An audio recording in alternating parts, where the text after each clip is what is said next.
Yeah, so that's where it all kind of starts becoming this big melting pot of multinational corporations, organized crime, and intelligence agencies.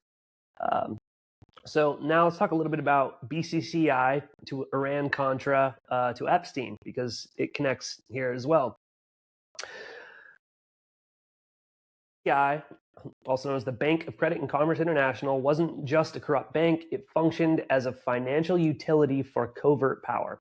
It operated across dozens of countries, used shell companies layered inside shell companies, and specialized in moving money in ways that were deliberately opaque. BCCI sat exactly where intelligence agencies, arms dealers, organized crime, and political intermediaries needed a bank to sit. So Iran-Contra, this happened during the 80s. It's a very complicated scandal.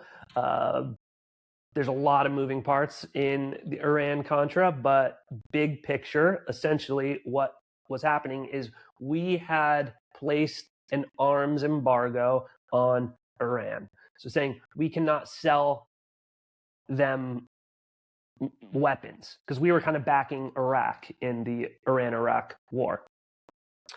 But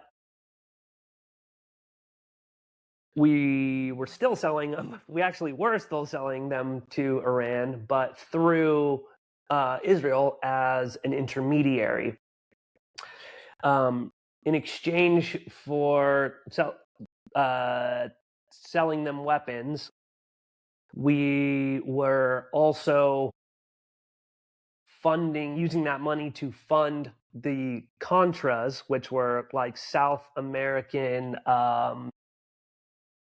armies they were like insurgencies, basically. So in South America, there was a lot of communism, socialism that was happening. And so what we would do is we would fund the opposition, which one man's terrorist is another man's counterinsurgency.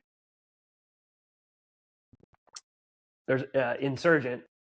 One man's terrorist is another man's insurgent. So it really just it depends on the perspective that you're sitting on. But so we were funding these insurgents to overthrow the socialist governments, and we were doing this all with this money that was off the books.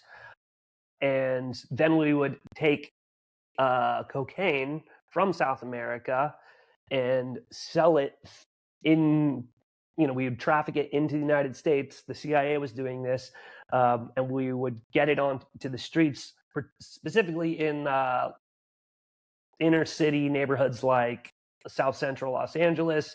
That was the whole story with Freeway Ricky Ross. He was moving tons of cocaine in to South Central, and that's what kind of like fueled the crack epidemic.